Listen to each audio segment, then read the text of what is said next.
because I was trying to learn how to pronounce that fucking title of My Apocalypse, and that's very difficult to say. My friend's Paco's lips. Oh, thank you very much. The thing is that I think we're gonna take the next. Actually, no, there were some of the guys here. They were singing along when the track was playing. How can they be?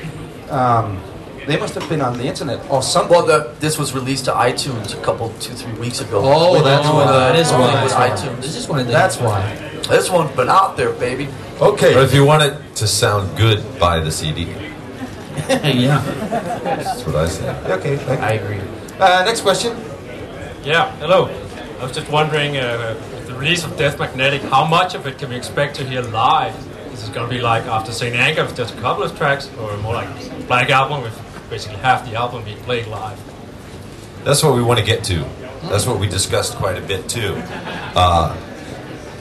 What makes a live song an evergreen? You play it a lot, you know?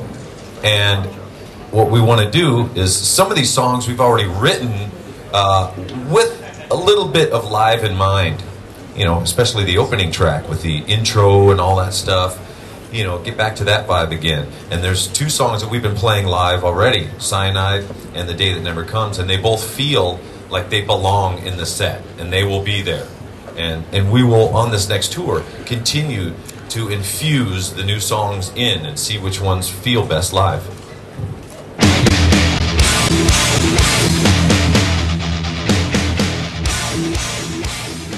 Rob, how are these guys compared to Ozzy? Oh, good question. I really look forward to this one. What? Ozzy. The guys in Metallica. Oh, how they... shit. Sorry, man. No, they're awesome. I mean, one of the greatest things about being Metallica is it's a part of a team. You know, no disrespect to Ozzy. He's a wonderful man, and we all appreciate him, and he's, you know, a hero of ours. But, you know, it's one thing when you're sort of the side man and, you know, you just, you know, stay in your zone. Rob, stay in your zone. Now, don't come into my fucking zone. Stay in your zone. Whereas with Metallica, you know, my first gig at San Quentin again, these guys were like cruising all over different microphones, and I was kind of like the guy who was stuck in the middle, like, whoa, I don't have to stay on one mic, you know. They want you to roam the stage and let your presence be Keep known. moving or you get run over. Exactly. So it's been great, you know. Like James said, brothers, you know, and it is a family team spirit. You worked with Rick Rubin on this album. What older material that he has produced inspired you to work with him? Which kind of records? I think all of them. I mean, I've known Rick since 1986, and I was pretty sure that one day Metallica would make a record with him.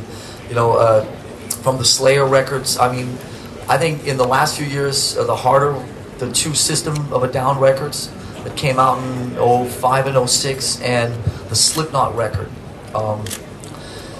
Looking at this stuff once in a while, I see our friend Greg Fiddleman is up there. Rick has a bunch of different engineers that he works with, and he asked us which one was our favorite of the harder records that he made the last few years, and we all really like the sound of the Slipknot record. So the guy that's up here is Greg Fiddleman. He's the guy that kind of was Rick's guy on that Slipknot record. Sorry, Lars, for radio listeners, that is the new DVD coming out, The Making of Death Magnetic. There you go. That's the right there. DVD. All right there. Yeah. Showing the DVD in here. Sorry. But I think, you know, everything, I mean, the Johnny Cash stuff is absolutely amazing, and I mean, even the stuff that he's done with Neil Diamond, I mean, everything, the Chili Peppers, I mean, he makes interesting, what he does is he seems to make the best records with whoever it is he's working with. You know, they end up being their best records, and we wanted to have a new best record. So there you go. Next question, what's your name? Asger Holmgaard.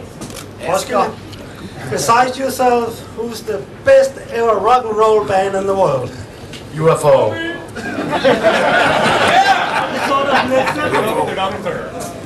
I think in the last few years there's a lot of great young bands. Machine Head, The Sword, Lamb of God, a lot of harder bands that are coming up that are really exciting. Mastodon. All the bands touring with Metallica. Yeah. Of course. We tried to you know, bring them with us and share the love, you know. So who inspired you as kids, when you were kids growing up? Who inspired UFO. you to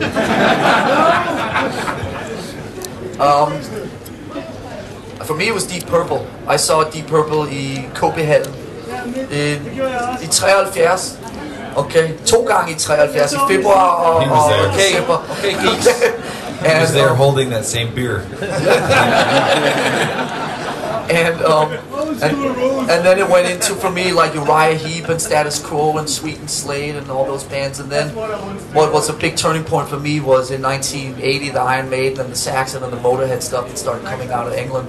That was the good stuff for me. Yeah, Asger, he's just keep talking about bands. Asker's just happy to be here. Exactly. Free beer. Give Asger a hand, please, for the free. Have another beer. Help yourself, buddy. Have mine. Besides your own albums, which album do you find the best rock album in the history ever? That's a hard one. Strangers in the Night, UFO. I love UFO because I love Michael Schenker guitar playing, obviously, and so, I mean, when I was a kid, I mean, there was hard rock, and then there was a heavier sort of hard rock, and I found that in UFO, and then later bands like Thin Lizzy, and you know, and when 1980 came around, and I discovered bands like Motorhead and Iron Maiden, and Tigers of Pantang, and all those bands, you know, to me, all that stuff is just perfect, and I would not change any of that stuff if I had to. And so, there you have it. Thank you very much. Can I have the next question? Yeah. Hi, it's Jesper from Denmark.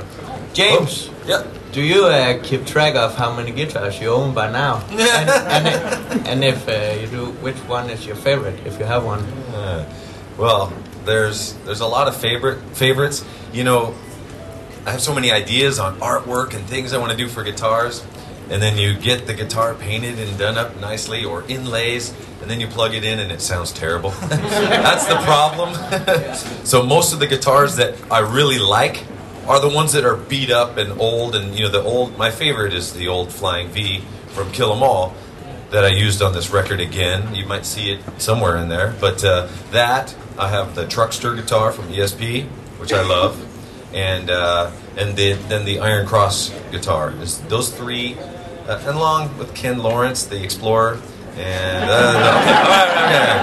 there's a lot of guitars. Keep on going. Remember to get all the endorsements in there. I have no idea how many guitars I have, but I usually just play 4. You know, I can only play one at a time, bro. I'll teach you. How many do you have? How many do you have, Kurt? It's somewhere in the three digits. Okay, we will take. I have one. Oh. Kurt gave me a guitar one day. Had an extra. For Christmas. Oh yeah!